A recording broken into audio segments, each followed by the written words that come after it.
Welcome back to the channel, my friends. Warhammer Man Studios. I'm Warhammer Man, and today we're taking a look at the anatomy of a Warscroll in the new edition of Warhammer Age of Sigmar. This video is sponsored by CMO Games. More on that later. Alright, so the winds of change have hit, and with yesterday's news, a lot of people were like shocked and devastated, but it's time to move on and see what this new edition is all about. Warhammer Age of Sigmar 4th edition is being reworked from the ground up, so let's take a look at some of the core principles referring to the actual Warscrolls. I would imagine we'll see some similarities to what's changed in Warhammer 40,000, as well as some similarities to what Age of Sigmar used to be all about. The Warscroll has been a mainstay of Warhammer Age of Sigmar since the first days of 1st edition. They've evolved with each edition, but they're still one of the most recognizable parts of the game. Things have changed once again for a new edition, and these changes tie into the new modularity of the rules. Everything a unit can do is now an ability, and these are clearly labeled, color-coded, and symbol-coded to demonstrate exactly which phase of the game each ability is used in. This system is the key that unlocks the whole game. Even basic universal actions such as moving and fighting are now shared abilities listed in the core rulebook, while every Warscroll has at least one ability unique to them, which help define each unit's battlefield role. And very cool picture of Nagash right here with some cool ruins and stuff in the background. What's on a Warscroll? And then here we can see a demonstration of an actual Warscroll right here. So 1 is the move, 2 is the health, 3 is their control characteristics, 4 is their save, and then 5 is their unit name. And then 6 we have their keywords at the bottom here. 7 we have their melee, and if they have them, and if applicable, ranged attacks. And then 8 we have their abilities. So 1, the move characteristic determines how quickly the unit can move across the battlefield. So I gotta say right off the bat, it doesn't make a ton of sense to have this in a long strip like this, so where you can't actually see. It would have made a lot more sense to have the card next to the description, so you can actually see what it's referencing as you're reading it. 2, health characteristic determines how many damage points can be allocated to a unit before a model in the unit is slain. 3, the control characteristic determines how well each model in the unit can contest objectives. 4, the save characteristic determines how well armored the unit is. The characteristic is the roll you need to equal or exceed to save a model from harm, so a lower value is better. 5, the unit type. 6, the keywords that the unit has. 7, the weapons the unit is armed with. Weapons are either melee weapons used to make combat attacks or ranged weapons used to make shooting attacks. Each weapon has its own characteristics. And then 8, any special abilities the unit can use. So we know Liberators are a battle line unit for the Stormcast Eternals, one of their most base units. So move of 5 seems to be the standard for a heavily armored unit. Health is 2, which means each guy has 2 wounds before they die. 3 is their control characteristic, so when they're on an objective, they're going to have 1 point per model for control. And then 3+ save means that when they take damage, not taking into account any rend or modifiers, they'll need a 3-up armor save, which is pretty good. And then for their actual attacks next, just going down the actual data sheet here, we have two different weapon profiles, the Warhammer and Grandhammer. So both have 2 attacks, hit on 3s, wound on 3s, rend is 1, and then damage is 1 and 2 respectively. And then their ability for the weapon is crit on mortals. And then their ability for the weapons is crit mortal. And then it says each model in the unit is armed with a Warhammer. 1 in 5 models can replace their Warhammer with a Grandhammer. The champion cannot replace their weapon. So that means if you have 5 guys in the unit, you can have 1 Grandhammer. If you have 10, you can have 2, but you can never replace the champion's weapon. He has to keep the standard weapon. And then passive, we have Stalwart Defenders. Liberators fiercely guard the lands brought into Sigmar's domain. Effect, add 3 to the unit's control score while it is contesting an objective wholly within friendly territory. So if you have 5 models in the unit, it would have a control score of 5, and then you would add 3 if you were contesting an objective within friendly territory, so it would go up to 8. So pretty cool overall. And then we see the actual models themselves both have 2 hammers apiece. We know there's potentially a shield option, as we have seen that model, and then of course Grandhammer as well. And then their actual keywords are infantry and champion. So regular guys are infantry, and then there's a champion, and then also they're from the order, they're Stormcast Eternals, and they're part of the warrior chamber. Despite this change to unit abilities, the information contained on a new Warscroll is actually mostly very similar to the previous iterations. The unit title, for instance, remains entirely the same, while the characteristics emblem still contains 4 stats. Move, which is unchanged. Health, which is a current wounds stat changed for sense purposes. Save, which is unchanged. Control, which replaces bravery and functions as a measure of how able the unit is to hold objectives. A unit's control score is a sum of characteristics for all models in the unit contesting an objective. Likewise, the keywords banner at the bottom remains the same, though important gameplay keywords have been moved onto their own line and the top for easy reference. Weapons have seen a few subtle changes, but they still function in more or less the same way. In melee, 5 key attributes function as before: attacks, hit, wound, rend, and damage, though they've all been carefully rebalanced for the new edition to better reflect each unit's miniatures, lore, and battlefield role. Liberators hit hard for basic troops, especially given that crit mortal ability, one of 7 universal weapon abilities. It has a simple effect: an unmodified 6 to hit counts as a critical hit, and the ability turns critical hits into mortal damage. However, while missile weapons still have a range, albeit generally reduced, every model can now fight within 3-inch combat range in melee. It's a simple change, but one that will streamline pile-ins and combat resolution. Finally, there are redesigned abilities. Our Liberators have a fairly easy one, Stalwart Defense, which helps them control your closest objectives. It's purple, which marks it out as the end of turn ability, while the circle symbol makes it control ability.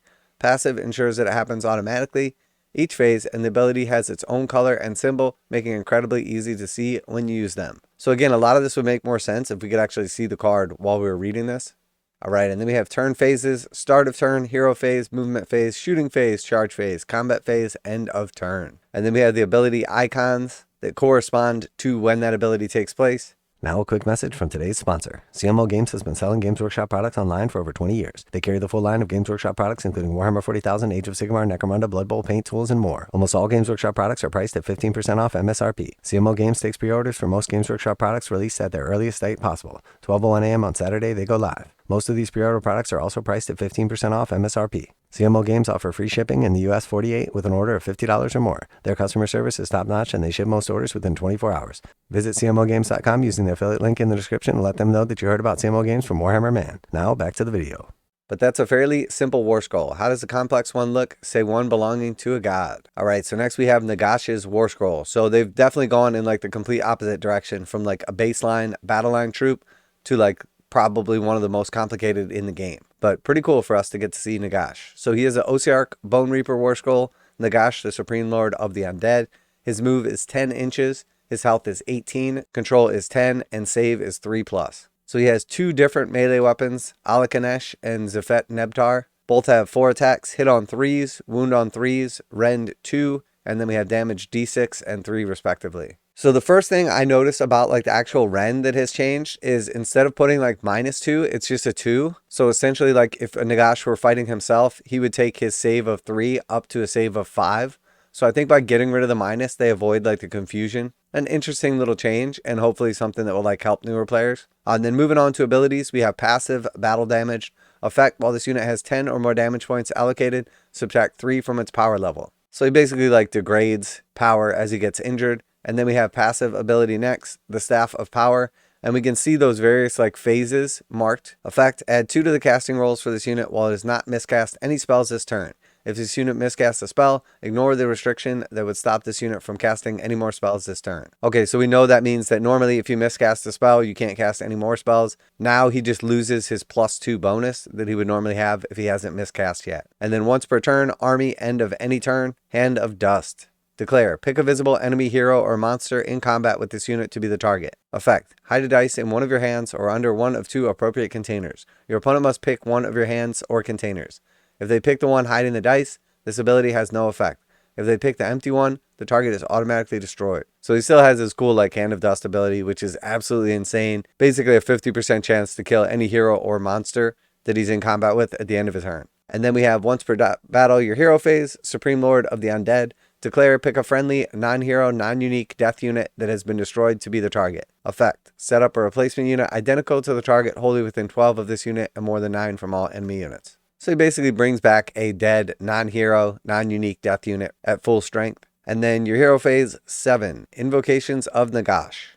Declare: the unit can cast a spell more than once per phase. Pick a visible unit wholly within 18 of this unit that has not been picked to be the target of this spell this turn to be the target. Then make a casting roll of 2d6. Effect: if the target is an enemy unit, inflict a d3 mortal damage on it. If the target is a friendly death unit, pick one of the following effects.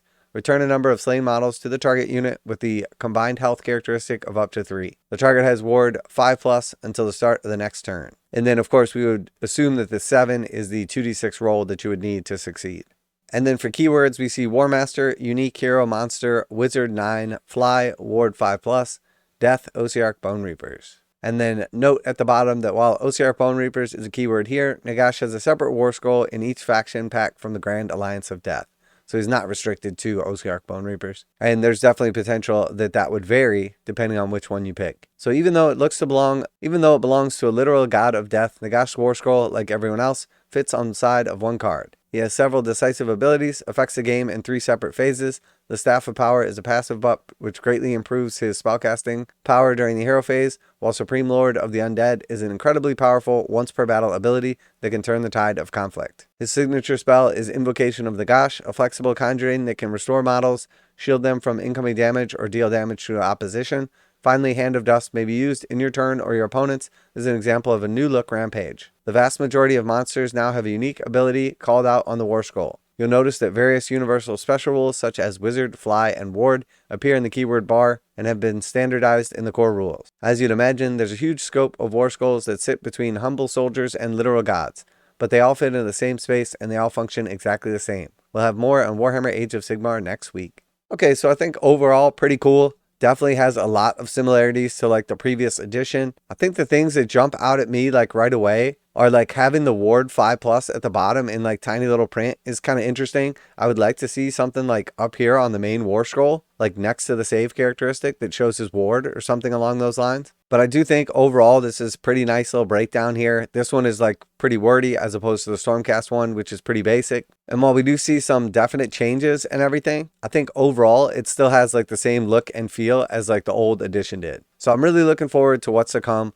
Obviously, we saw like some pretty devastating news yesterday as a bunch of like models, units, even like entire factions are being removed from the game. But I think Games Workshop was basically just trying to drop that bomb on Sigmar, get it out of the way, get people talking about it. And then now they're going to start like the recreation, rebirth, or like healing phase for the edition. So I know I personally am definitely looking forward to this. We're also talking about doing a escalation league for the new rules, depending on like when this actually drops and everything like that. So I think that would be super cool as well. I know I'm personally definitely looking forward to that. Let me know what you guys think so far. Are you impressed by this basic little drop of rules, what we see for the Warscrolls, the variation between like your basic battle line troop and a literal god? Are you going to need a little time after yesterday's like rules changes and faction drops? Always like to hear back from you guys in the comments. Special thanks to CMO Games for sponsoring the video. Check out the link in the description to save 15% on Games Workshop products.